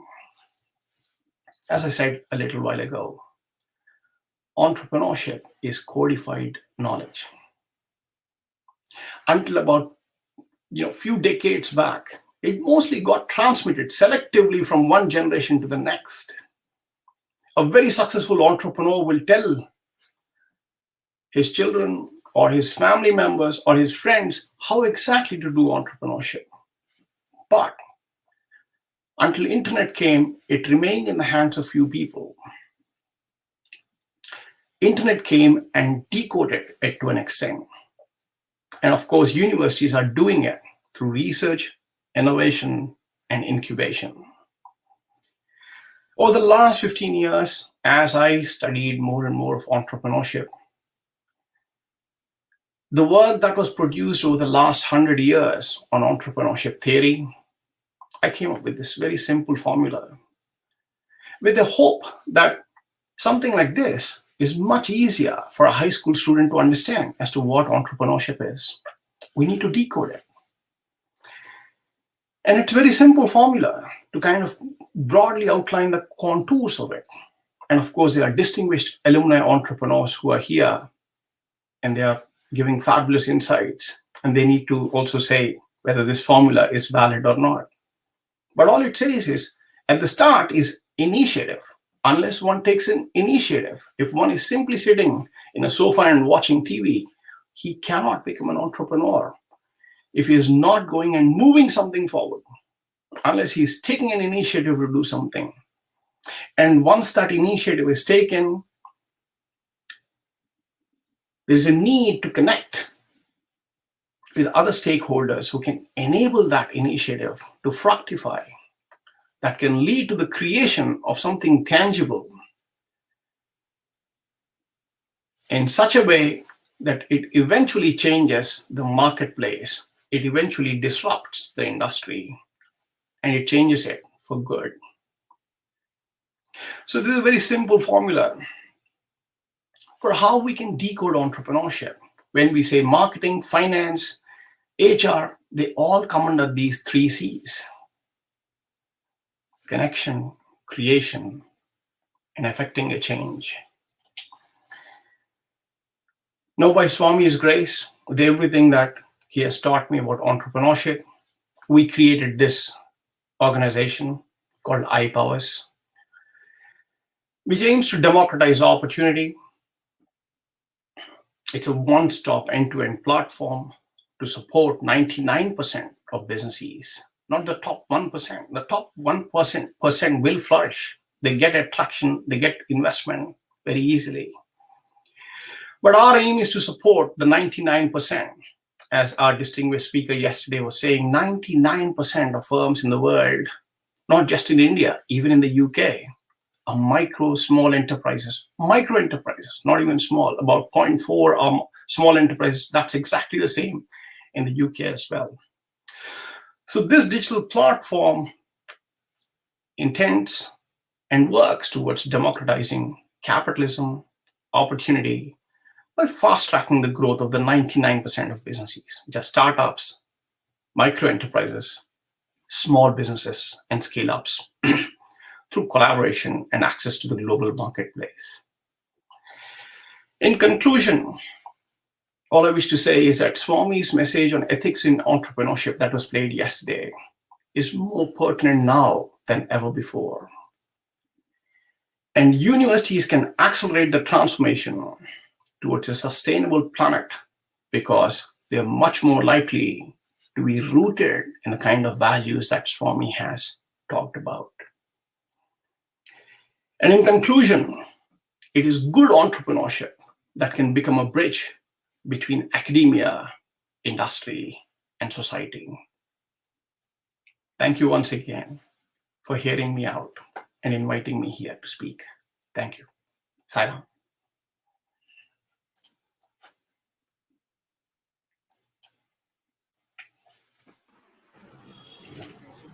Thank you so much, sir, for your insights on how academia and industry have a symbiotic relationship and how they sustain each other to expand the frontiers of knowledge and translating that knowledge into entrepreneurship. It was very fascinating to see how you decoded the entrepreneurship into E is equal to IC cube. We are very grateful to you, sir, to have learned from you. And thank you so much for accepting to join us today and talk to our students and sharing your expertise with us. We also regret the delay of 10 minutes that happened today. So we have a very participative audience here and they have like some doubts to ask you. So is it okay? Sure. Can we take up some questions? Please Yes, go on. Thank you. Yes. Sir, the first question is from Ms. Harini Anandan. She asks, certain startups who are expecting a great future are still running into losses and they are not receiving the ROI that they expect. So what is your view on taking a company into next level in such cases? Oh, thank you so very much. And I think the process itself is like that. There are, in fact, if you look at some of the major companies even today, are not, some of the ones that are called unicorns that are there on our newspapers every morning, even they are not making an ROI. And investors are continuing to pour money into them because they believe that at one point they will start making money. So the question is, it is a very commonplace thing. So not to be too afraid if your company is not making an ROI, because it is norm for a large number of, especially tech-based startups and so on and so forth, where there's not an immediate sale and an immediate profit to be made. In companies that offer a product or a service in such a way that you can make a sale and you can immediately make a profit out of it, probably things are different. But in large number of initiatives, it takes time for things to scale up. We cannot expect we cannot expect things. Nature itself takes time to, when we want anything that we see in nature, it takes time for it to mature, for it to grow, and then for it to appear. So in that sense, I really think that there is no problem in a company not having an immediate ROI, even if it is 4 or 5 years. But what matters most is persistence, because at the end of the day, when somebody persists, there's large amount of research that says that 70 to 90% of startups fail in the first 5 years. In different countries, 70 to 90% of startups simply fail. They close down the shops. So somebody who survives for more than 5 years, he or she needs to give a big pat and then look up and say, thank you, God, because there is hope. You will succeed. If you really believe in it, you will succeed. And how exactly could that happen? The universe does work in mysterious ways, and God loves persistence. So I think that when we are persistent on that, there are new opportunities that come in front that we have never envisaged before. So we should not think of this whole thing as a closed loop. There are opportunities that come in from all different sides, and we never know where they are coming from. So it's very important to keep the mind, the heart open. Yes, sir. So another question is from Satyanarayan Sairam. His question is, how can companies that are still in their introductory stage have a significant portion of their resources earmarked towards growth? How to strike a balance between profit and societal value? Thank you so very much. I think it's an excellent question. And this is the reason why there is a need for society to rise up and support these startups. Most startups are heavily constrained on resources. This is why a university can offer that sort of a backdrop, wherein some of those costs, like of owning a building, of running a computer, of owning of having internet, of phone bills, you can avoid all these things because you are rooted in a particular context that supports. Most startups have resource constraints, and which is also one of the reasons why we started up iPowers, to kind of enable startups to come and say, look, there are these constraints, and how can we mitigate them? So the point is, although there are constraints, don't rely just on your own bank balance, on your own ability to pay for everything, but also tap into other resources that are available. In India, thanks to our Modi ji, there's a phenomenal effort of Startup India, Stand Up India, as our respected director said yesterday. There are a lot of initiatives that are happening. Please feel free to tap into these initiatives. See if an incubation center, like the one Atal Incubation Center in Anantapur, run by, which is headed by one of our SAI students, Dr. Shivakiran. If there are places like these, pockets of support that are there, please go and tap into them. And if you tap into them, you never know how much support you'll be able to get. Yes, sir, absolutely. Sir, there is another question by Soumya Ganeshan, and she says that, as you mentioned, humans tend to value immediate payoffs more than the long-term societal welfare, and the present bias in the behavioral economics. So what are some practical ways to tackle this situation? Thank you so very much. I think whether we like it or not, the power of economics lies in how it understood human psychology. One of the founders of the entire trajectory of how economics shaped up is a very close relative of Sigmund Freud, who is a psychoanalyst and a professor of psychology in Germany. So economics is very closely related to psychology, how we think, what we do, how we do things. And the beauty is the marriage between the two has been good in terms of explaining few things, in terms of how the world works. But unfortunately, what it has also done is that the economic aspect of a human being got disproportionately more emphasized. So the entire system is rooted around the economic aspect, but we as human beings are much bigger than our economic selves. We have several aspects to our personality that are not captured by the economic aspect of what we are. And in terms of how we can address it, it's a long-term societal challenge. It's not something that's going to change overnight.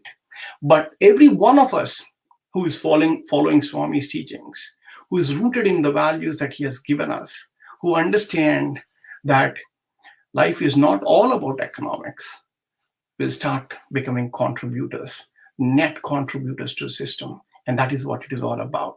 But how many people will wake up and become net contributors? It's only up to how the universe shapes up going forward. But it's important that we become ourselves those net contributors to the system rather than net takers from it. Because society is already giving enormous amount of resources into us all the time. So with great gratitude, it's important that we define our trajectories, our careers, our entrepreneurial initiatives in such a way that we become contributors to the system.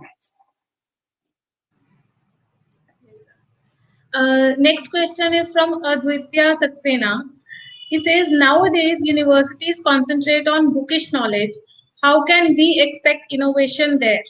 Please provide your feedback. Thank you. Thank you so very much. In fact, one thing that I always loved and I always remember Swami saying so many times when I was a student in Prashant Nilayam, and of course he said this before and after, Chadivi, chadivi, chadivi, chavanganetiki, chauleni chadu chadavali. He used to say that. And phenomenally, it has greatly influenced how I thought about things and how I think about things even today. Bookish knowledge is bookish knowledge. It is tarkavadana tappa purti jnanam pandaledu. He used to say, like, you'll get a lot of ability to debate and discuss, but you'll not get full wisdom. So that is the case with bookish knowledge. But having acknowledged it, there are fundamentals of how the universe operates, how the systems work, how economics works, how society works, how human psychology works. The moment we get into the fundamentals of it, that is divine. It is not bookish knowledge anymore. It is not debating knowledge anymore. It is knowledge that is opening our eyes. It is knowledge that can be path-breaking, that can show us new directions. So in the world of the books, there are gems in there that can be very insightful, that can lead us into new paths. So for that reason, I'd say, even the world of entrepreneurship, there are these gems that can suddenly say, look, when you see that simple formula, it's a very simple formula, but probably I'll write it down in a book somewhere. So we cannot say the books are all bad, or they're all, they need to be kept aside. Books that are making fundamental contributions to knowledge are valuable because they open our thinking. They make us look in new ways. So they will help in the entrepreneurial journey. They don't need to be discarded. Absolutely, sir. So another question is from Cyprem Molly. His question is, knowing that you know now, is there anything you would have done differently when you were first starting out? Oh, thank you so very much. Thank you so very much for that. When I started out, I'm very happy to share my own journey with this. I have started on multiple fronts. So both as an academic, as an entrepreneur, on different fronts. And there's no regret anywhere, because I believe everything has been a learning experience. If today I'm able to stand up and say, look, it does take time for things to mature, because that is what I've experienced. If I say, have confidence and faith, the universe will present new opportunities in front of you for your startup to grow, because I have experienced it and I've seen that happen. And for that reason, I believe that there is nothing that I want to look back and say, I want to change, because I think it is all a journey and we are continuously learning in this journey. And the best part is when we are very strongly connected to the divine in this journey, then we are rooted in ethics, we are rooted in values. Even if things take time, they will happen in the right way. So that is perfectly fine. And I don't want to change anything that happened in the past, because I believe it has all been designed by the invisible hand. So there is another question from Sai Sudha. Her question is, if a startup has a low profit motto, will that startup survive in the long run? And what are the threats faced by such businesses? Oh, excellent. I think it's an excellent question.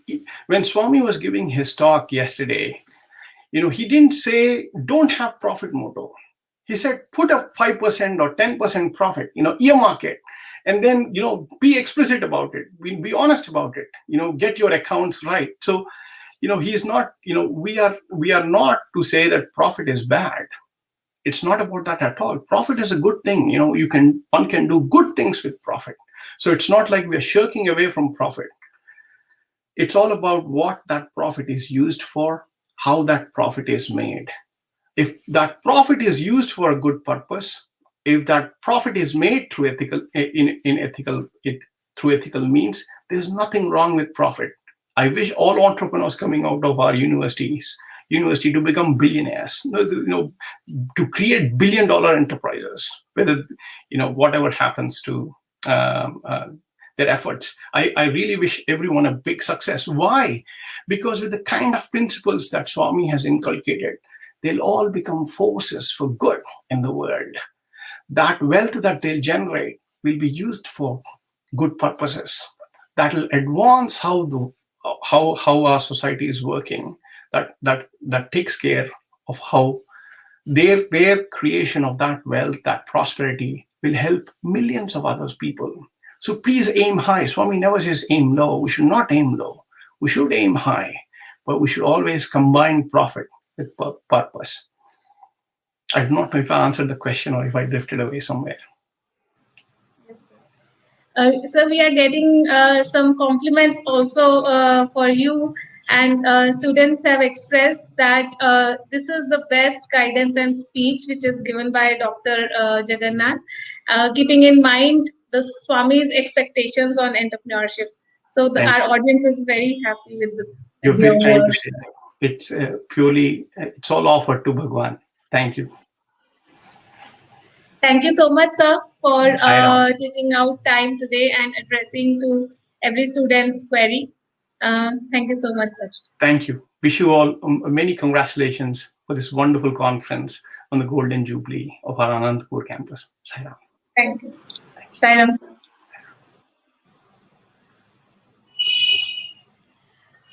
After that enlightening talk, we now will move to watch a video entitled Beyond Business.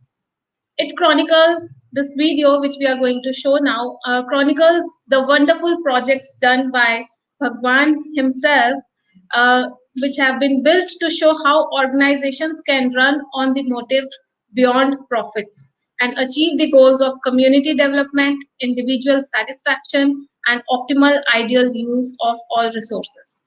In his projects, capital is charity, labor is voluntary, and beneficiaries are the humanity. After the video, we will break for lunch and then return at 2 p.m. for understanding the entrepreneurial opportunities that the pandemic crisis brings. Dear participants, I also wish to remind you to kindly fill up the feedback form for the morning session. Let's get to the video.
వ్యాపారం వ్యాపారం వ్యాపారం. కానీ ఉచితంగా బీదలను చూచి కరుణించేటువంటి వ్యక్తి కనిపించటం లేదు. అలాంటి దురవస్థలను గుర్తించి మనము ఇక్కడ ఒక పెద్ద వైద్యాలయాన్ని నిర్మించాము. అన్ని ఉచితంగానే.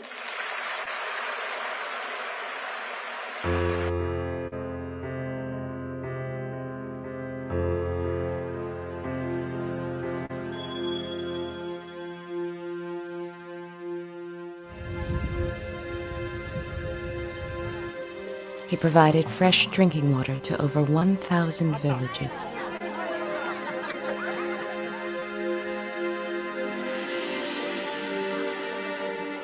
The poorest of the poor, the forgotten millions, now know that he is there to care for them.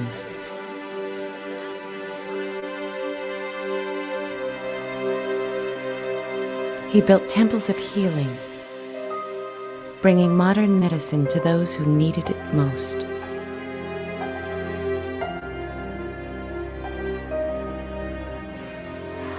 He built schools. He built universities. He built character in generations of young men and women. He is Bhagavan Sri Satya Sai Baba. His life is his message, and his message is love.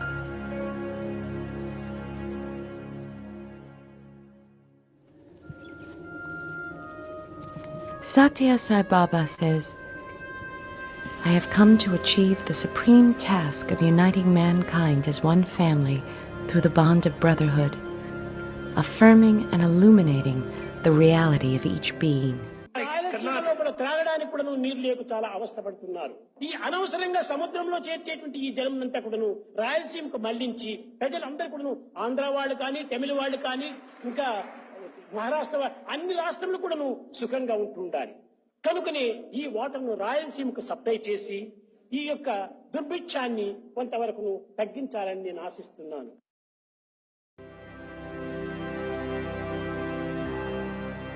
Water. In many arid areas of the world, the poor have no access to fresh drinking water. Villagers often use the same water for drinking, watering their cattle, bathing, and washing their clothes. The lack of clean water, polluted by high fluoride content, makes life unbearable. Its effect can be devastating.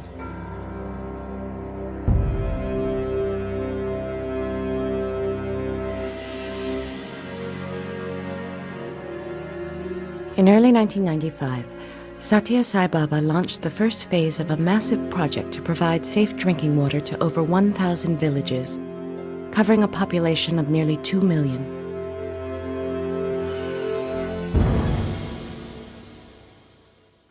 The project involved massive excavations and extensive pipe laying, covering over 20,000 square kilometers. 15,000 people came together to construct the single largest social benefit project of its kind undertaken anywhere in the world by a private organization. Inspired by Satya Sai Baba's vision, bureaucratic delays disappeared and the entire project was completed in the unprecedented time of 18 months. Water supply Anantapuram జిల్లా లోపల ఆంధ్రప్రదేశానికి సంబంధించినటువంటి prime minister వచ్చి ప్రారంభించడం నిజంగా ఇది చాలా ఆనందించవలసినటువంటి విషయం. It's a joyful occasion that the water project is inaugurated by the Prime Minister who belongs to the state of Andhra Pradesh. The Sri Satya Sai Drinking Water Project cost nearly $70 million. These funds were raised without any solicitation whatsoever. Through a complex web of overhead storage reservoirs, booster stations, ground-level reservoirs, and summer storage tanks, fresh water reached tens of thousands of newly constructed outlets in the villages.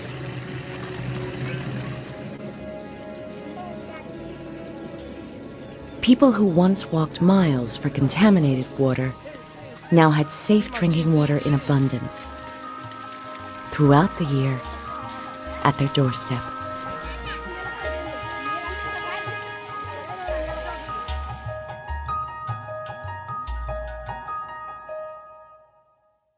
Satya Sai Baba says, whenever you see a sick person, a dispirited, disconsolate, diseased person, there is your field of service. Every blood cell, every nerve must tingle with love, with eagerness to share that love with the forlorn.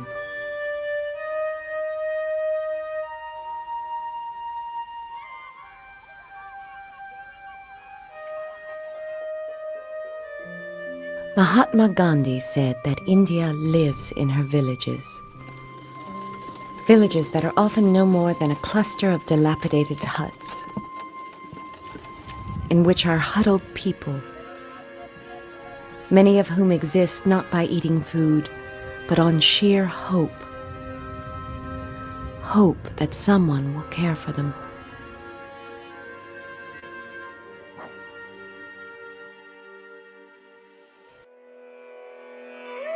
కేవలం ప్రేమ చేతనే సేవ చేయండి. ఈ బీదల నిమిత్తమై మీ ప్రాణాన్ని అంకితం చేయండి. నాకు వేరొక ఆశనే లేదు. నాకు ఈ బీదల సేవనే ప్రధానమైన లక్ష్యము. ఏమైనా సరే ప్రాణాన్నైనా వారికి అర్పితం చేసి వాళ్ళని కాపాడటానికి ప్రయత్నం చేస్తాం. బీదల సేవనే రామసేవ. కనుకనే బీదల సేవ చేయండి. In October of 2000, Satya Sai Baba inspired his students to bring this hope in the form of food, clothing, and love to these forgotten masses. 300 tons of food was prepared.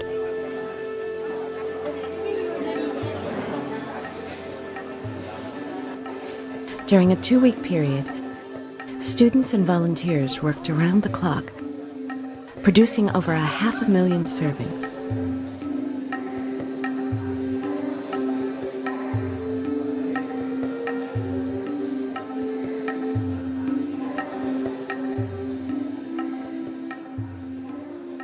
We would wonder, teenage girls, perhaps in the world, would go for the other types of enjoyment.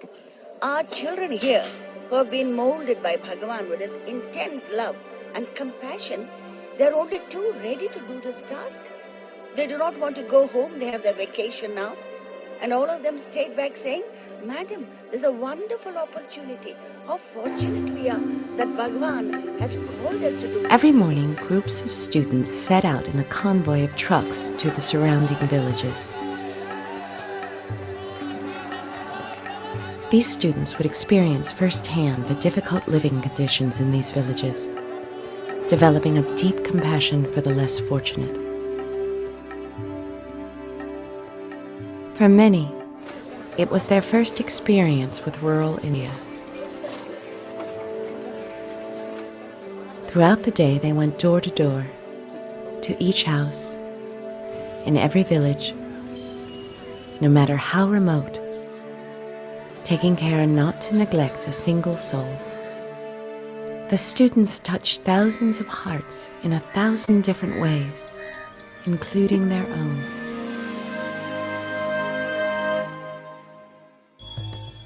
At the opening of his second major hospital, Satya Sai Baba said, "Disease has no distinction.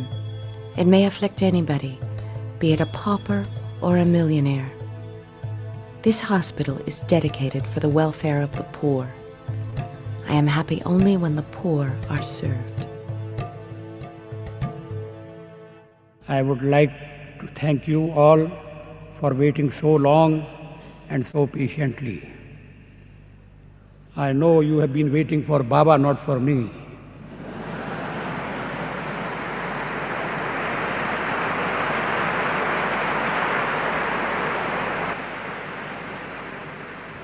I can honestly say that I have rarely seen a hospital so magnificent, so grand, and so breathtaking beautiful as this one. The Sri Satya Sai super specialty hospitals are places of peace and tranquility. They are temples of healing. The hospitals are equipped with state-of-the-art technologies in cardiology, cardiothoracic and vascular surgery, neurology, uronephrology, and ophthalmology. All of these medical services are provided absolutely free. ನನ್ನ ಹೆಸರು ಮಾಧುರಿ, ಬಳ್ಳಾರಿಯಿಂದ ಬಂದದ್ದು. ಇಲ್ಲಿಗೆ ಬಂದು 20 ದಿನ ಆದಮೇಲೆ operation ಆಯಿತು. Operation ಆದಮೇಲೆ ಈಗೆಲ್ಲ ಚೆನ್ನಾಗೇ ಆಗಿದೆ. ನಾನು ಅಂದ್ಕೊಂಡಿದ್ದೆ ಮತ್ತೆ ಕಣ್ಣು ಬರಲ್ಲ ಅಂತ, ಆದರೆ ಇಲ್ಲಿ ದೃಷ್ಟಿ ಎಲ್ಲ ಚೆನ್ನಾಗೇ ಇದೆ. Sri Satya Sai Baba's presence is an inspiration to doctors and patients both, lending a unique healing grace to the hospitals.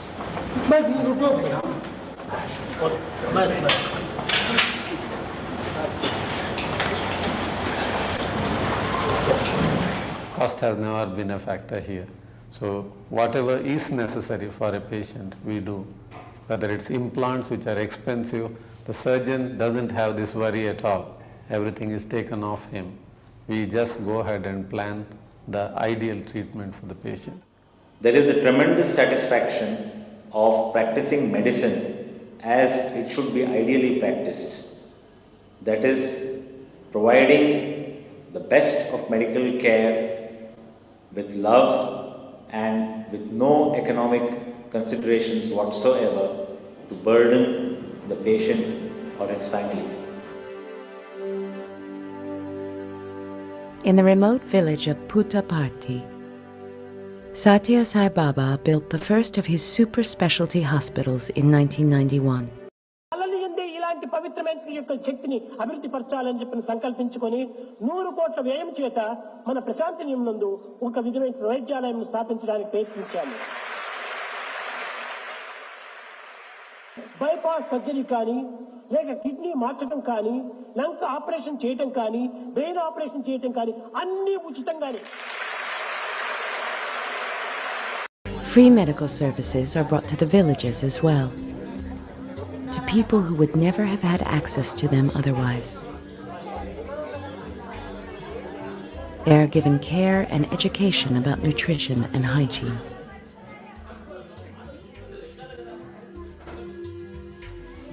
Satya Sai Baba says, health is the essential prerequisite for success in all aspects of life, for realizing the ideals that guide humans. A healthy body is the best container for a healthy mind. A healthy heart is the temple of God. Satya Sai Baba says, the end of education is character. The chief goal of human existence is the realization of happiness for mankind and the unity of all men in a world full of love. This is the higher learning that this university shall teach.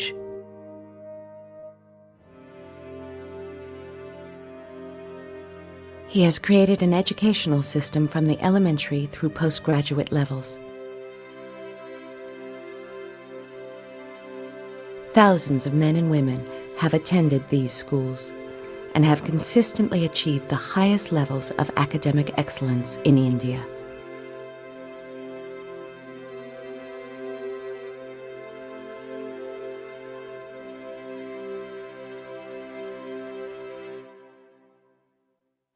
University offer a full range of academic instruction completely free of cost.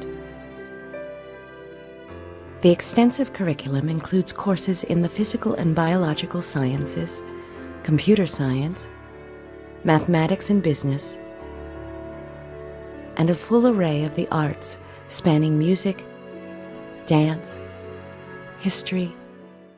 The Sri Satya Sai Institute of Higher Learning celebrates healthy competition, team spirit, and sportsmanship.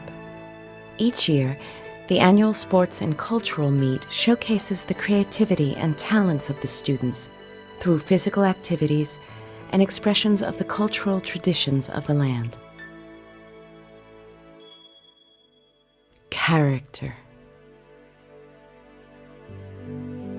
Character is the essence, the goal of education at the Sri Satya Sai Institute of Higher Learning. Education here is not meant merely for informing students, but for transforming them.